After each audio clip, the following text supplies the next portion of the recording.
Clair Obscur Expedition 33 is the first game released by Sandful Studios, a French indie company founded in 2020. The goal is to create a high-quality single-player experience, and with their first outing, they made such a quality product that I genuinely thought it was made by a much bigger studio. But is Clair Obscur Expedition 33 worth playing for you? In this video, I will tell you about the game, its story and gameplay to hopefully help you answer that question.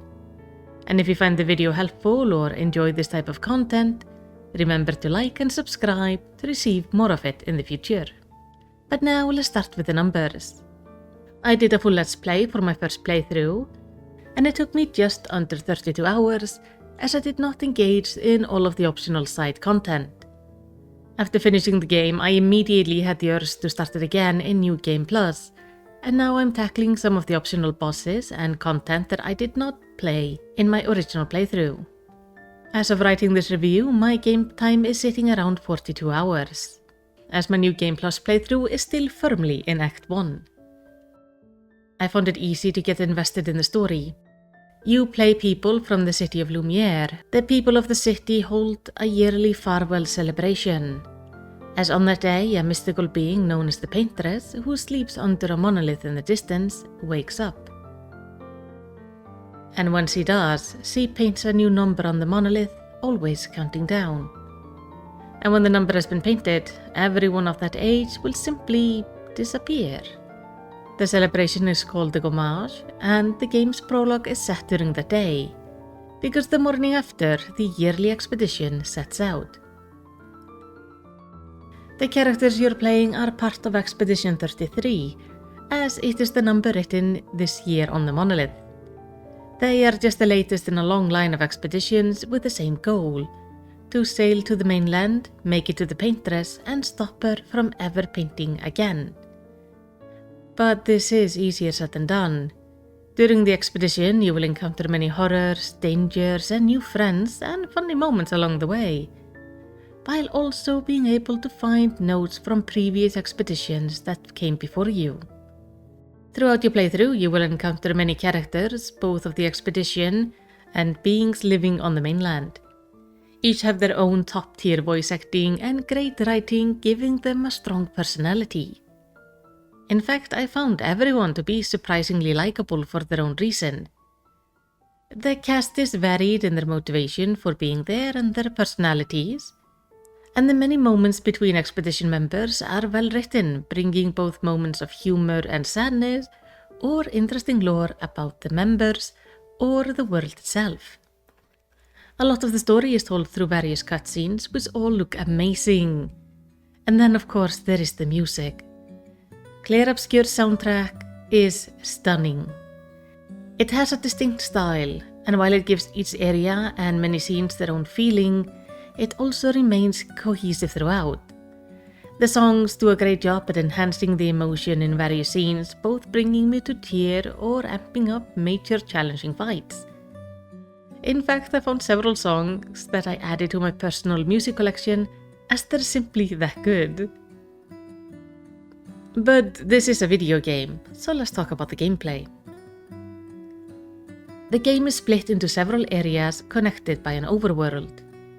At the start of the game, you will go through some of these areas before being allowed to explore the overworld and start picking where you go. As you progress through the story, you will get access to more parts of the overworld and therefore more areas to explore. Not all of these are actually part of the main story, and instead include challenging enemies, extra quests, or beaches, which are these unique challenge areas which include things like platforming or volleyball. And I can tell you, one of those platforming beaches is just downright evil. Defeating these optional challenges, be it the beaches, side quests, or enemies, you're rewarded either with new weapons, upgrades for your team, or cosmetics in form of new hair or outfits for your team members. Some of these look quite nice and others look very silly. In my original playthrough, I kept the team mostly in their original outfit, but now in New Game Plus, I am playing a little bit more with the cosmetics and having a lot of fun with it. You see, the cosmetics are a nice and pleasant surprise, as it has become all too common for games to charge extra for them. In fact, Clair Obscur does do that, with one set of cosmetics being locked behind the deluxe edition. But genuinely, you can get plenty of good or silly looking cosmetics in the game without having to pay anything extra. Now, as you explore the levels, overworld or side areas, you will spend most of your time encountering enemies and fighting them. These enemies will be scattered around the area, and if you go too close to them, they will attempt to charge at you to start combat. You can choose to either run away, as the range is not that large, or you can preemptively attack them, allowing you some advantage in the upcoming combat. And when you defeat an enemy, it will vanish from the area until you rest at a nearby flag, where you can get your resources and health back or upgrade skills and attributes. And this is very handy, as you can both use the flags to farm enemies if you're working on just leveling up, or you can use it to repeatedly attempt some of the combat challenges, which do include enemies that will run away eventually. And I can tell you, I have spent a lot of time running back and forth between those guys and flags. Clair Obscur Expedition 33 is a turn-based game with added QTEs. Your fighting team can be anywhere between 1 to 3 characters. There are some mandatory solo fights, but generally you should have a full team of 3. You can decide who 3 are your main team in the party menu, and if everyone on that team dies during a fight, you will get the option to send in the reserve team, which is whoever else you have left, so you can attempt to finish the fight. During the fights, you will be doing 2 main things. First, you pick which ability to use, and when you attack, you get a quick single button QTE, which you must try to hit at the right time to maximize your damage. Then, when the enemy attacks you, you will have to either press the dodge or parry button at the correct time to try to defend yourself at the moment of their attack. Dodge and parry use the same timing, but dodge gives you way more leeway, while parry has to be pretty much perfect. After all, if you manage to parry, you also do damage onto the enemy, making parries very powerful, especially later on in the game. As the game progresses, you will earn 2 new types of dodges and parry abilities, but they all really work the same way, so as long as you figure out the timing, you are good to go. And mastering these is actually vital for survival. I am personally terrible at timings like this, so I ended up dropping my difficulty down to the lowest one, as it gives you more leeway when it comes to pressing the buttons without failing. But if you're good at these kind of mechanics, or crave higher challenge, there is also a more challenging difficulty awaiting you.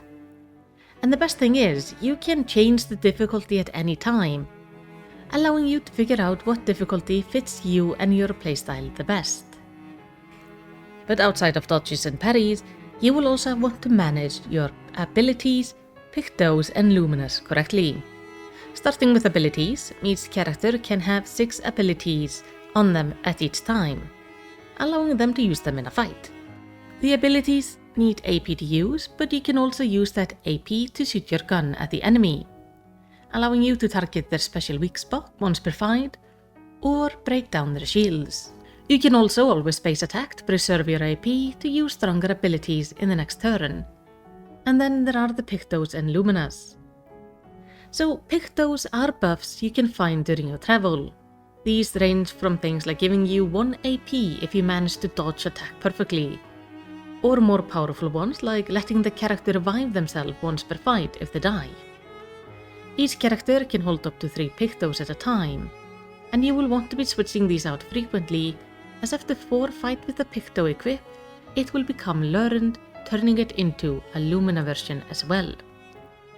So Luminas are basically Pictos, except they do not have to take up one of the Picto slots. Instead, each character has a certain amount of Lumina points, which you can then increase through your playthrough, and each Lumina will have a point value, and you can mix and match these onto your characters as you see fit. For example, I ended up having that handy dandy revive ability on all of my characters.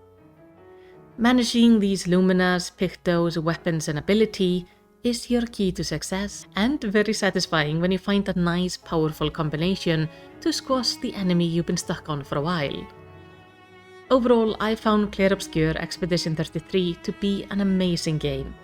In fact, it is currently my game of the year, and the rest of the year has to release something absolutely mind-blowingly good to surpass it. The mixture of great story, beautiful environment, strong voice acting and characters, memorable music and fun combat makes this an absolutely amazing game.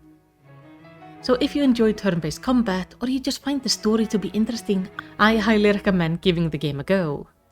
But that is just my opinion.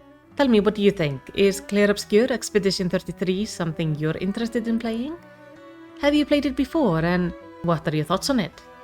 Let's have a spoiler-free discussion about it down in the comments, and while you're there, remember to like the video and subscribe for more content just like this. And in the end, all I wanna say is tack för att horfa och eigðu yndislegan dag. Clair obscur, dans les hauts tu trouveras sans elle. Clair obscur, trouveras, tu courberas et faire. Clair obscur, dans les hauts tu